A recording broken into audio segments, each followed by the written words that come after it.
Finally दोस्तों, बिहार चौकीदार most awaited vacancy लगभग 28,000 पद होने वाला है। पूरा आपकी सिलेक्शन प्रोसेस जारी कर दिया गया है। हम लोग वैकेंसी कैसे कराएंगे, हम लोग आपकी सिलेक्शन कैसे कराएंगे, सिलेक्शन सैलरी क्या देंगे, हाइट क्या लेंगे, मतलब एक एक point clear, neat and clean कर दिया गया है। और आपकी मोस्ट इंपॉर्टेंट वैकेंसी कब आएगी ये भी क्लियर कर दिया गया है। तो आइए इस वीडियो में कंप्लीट हम लोग बात करते हैं क्या क्या बदलाव किया गया है।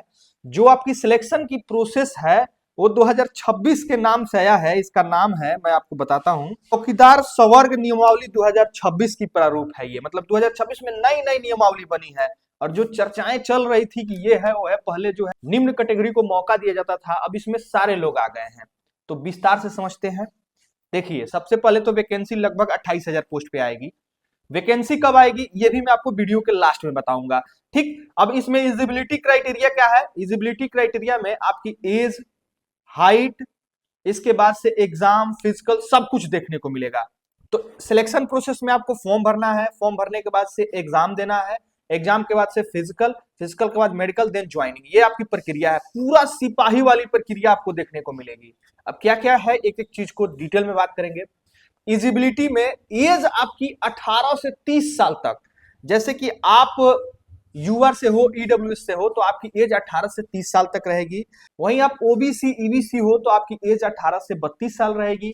यदि ओबीसी ईबीसी महिला हो तो 18 से 33 रहेगी। एससी एसटी महिला पुरुष हो तो 18 से 35 रहेगी। ये आपकी एज की क्राइटेरिया रखी गई है। और क्वालिफिकेशन आपका 10th लिया जाएगा। 10th पास हो, एज आपकी 18 से 30 हो। और हाइट भी इसमें बहुत अच्छी खासी, जो बिहार पुलिस कांस्टेबल की हाइट ली जाती है उसी के लगभग लगभग समानांतर है। जैसे यूआर ओबीसी की हाइट रखी गई है 1.65 सेंटीमीटर, वहीं ईडब्ल्यूएस की हाइट है 1.62 सेंटीमीटर, एससी एसटी की हाइट है 1.60 सेंटीमीटर, और ऑल महिलाओं की हाइट 1.55 सेंटीमीटर। तो यही आपकी क्राइटेरिया है, आपकी हाइट, आपकी एज और आपकी क्वालिफिकेशन। ये तीन चीजें अगर आपके पास है तो आप इस फॉर्म को भर सकते हो। तो हो रहा था ना कि कैसा लोग आके इसमें घुस जा रहे थे। भैया कंपटीशन अब ऐसे एड़ी चोटी वाला होने वाला है, क्योंकि इसमें होम गार्ड से भी टफ हो गया है। होम गार्ड में तो सिर्फ फिजिकल हुआ था ना, अब होम गार्ड की भी नई वैकेंसी आएगी, उसमें भी ये चीजें देखने को मिलेगी। मैं बार बार अपने वीडियो में बताता था कि भैया सब कुछ बदलने वाला है। तो चौकीदार में exam with physical then merit, उसी तरह अब होम गार्ड में भी exam with physical then merit. अब इसमें मेरिट कैसे बनेगी जी, ध्यान से सुनिए। मेरिट में दो आपको पार्ट बनाए गए हैं। सबसे पहले तो एग्जाम 75 मार्क्स के होंगे। अच्छा, अब एग्जाम 75 मार्क्स के होंगे, इसके बाद से आपके 50 मार्क्स के होंगे फिजिकल।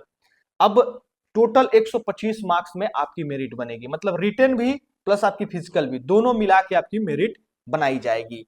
ठीक है जी। अब मामला को थोड़ा विस्तार से समझते हैं। इसमें 3 तरह की पोस्ट रहेगी, जिसमें से आपकी चौकीदार, दफादार, वरीय दफादार।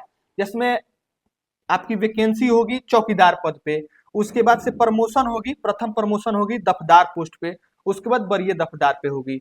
सैलरी के बारे में बताया गया है कि संवर्ग के सभी कोटि के पदों की संख्या एवं वेतनमान वही होगा जैसे राज्य सरकार द्वारा समय समय पर विनिश्चित किया जाता है।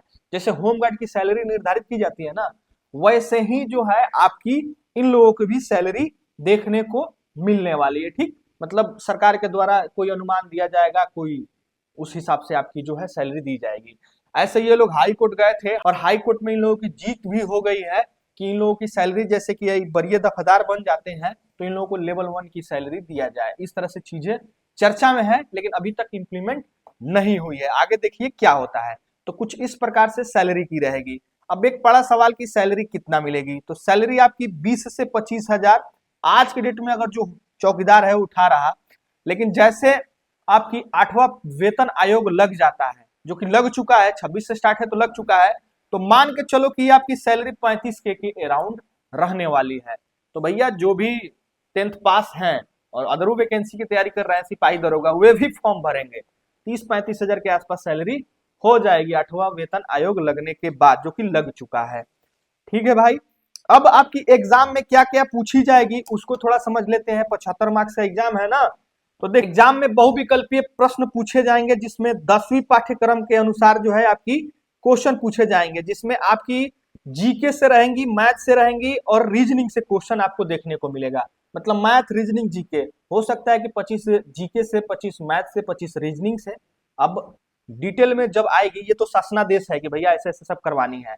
और एक जगह का ये आदेश है, ये गोपालगंज का लेटर है जो कि मैंने अपने टेलीग्राम चैनल पे शेयर कर दिया है। और हर जनपद वाइज जो है ये लेटर जारी किया जाएगा। तो अभी आप समझ लो, बाकी धीरे धीरे सब कुछ आपको देखने को मिल जाएगा जनपद वाइज क्या कैसे है। तो एग्जामिनेशन समझ गए, 75 मार्क्स का एग्जाम होगा, 1.5 घंटे का पेपर होगा। इसके बाद 50 मार्क्स का आपकी शारीरिक क्षमता की जांच होगी। अब इसमें क्या है, इसमें जस्ट लाइक होम गार्ड कह लो या सिपाही कह लो, वही आपकी फिजिकल रहने वाली है। अब फिजिकल में आपकी 3 स्पर्धा रखी गई है, रनिंग भी करना है, ऊंची कूद भी करना है और गोला फेंकना है। मतलब 3 तरह की एक्टिविटी करनी है। अब गोला के लिए 10 अंक मैक्सिमम निर्धारित किए गए हैं। उसी तरह से जो है ऊंची कूद के लिए मैक्सिमम 10 अंक निर्धारित किए गए हैं और दौड़ के लिए 30 अंक निर्धारित किए गए हैं।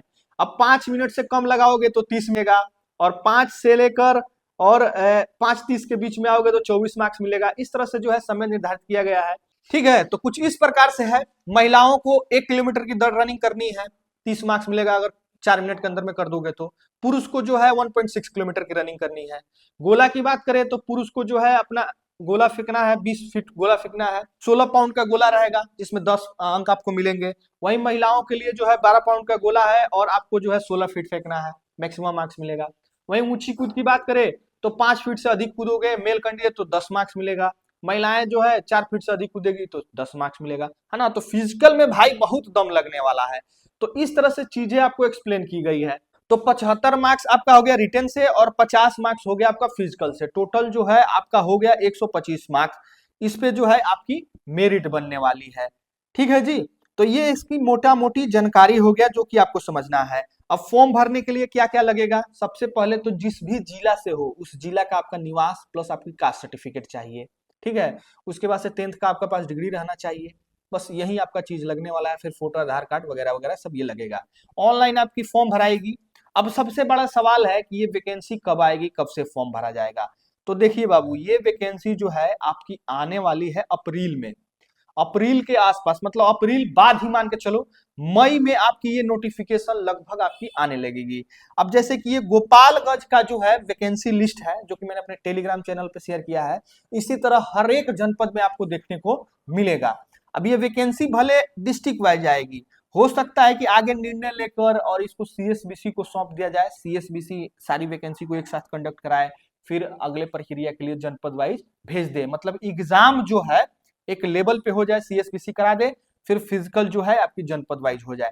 खैर ये समय बताएगा कि क्या हो रहा है, लेकिन आपकी ये सारी बदलाव हो चुकी है और नोटिफिकेशन जो है आपकी मई मंथ में आने वाली है। तो पढ़ाई में लग जाओ, इसके साथ साथ फिजिकल में भी लग जाओ, फिजिकल कर रहे हो तो, क्योंकि मई मंथ में आपकी नोटिफिकेशन आने वाली है और इसी साल तक जो है लगभग आपकी ज्वाइनिंग हो जाएगी। अब 28,000 पोस्ट है, लेकिन 28,000 नहीं आएगी, पहले चरण में 15K के अराउंड आएगी, 15,000 के आसपास ये वैकेंसी देखने को मिलेगी। तो बिहार सरकार के द्वारा एक और बड़ी तोहफा बिहार पुलिस डिपार्टमेंट को। जय हिंद।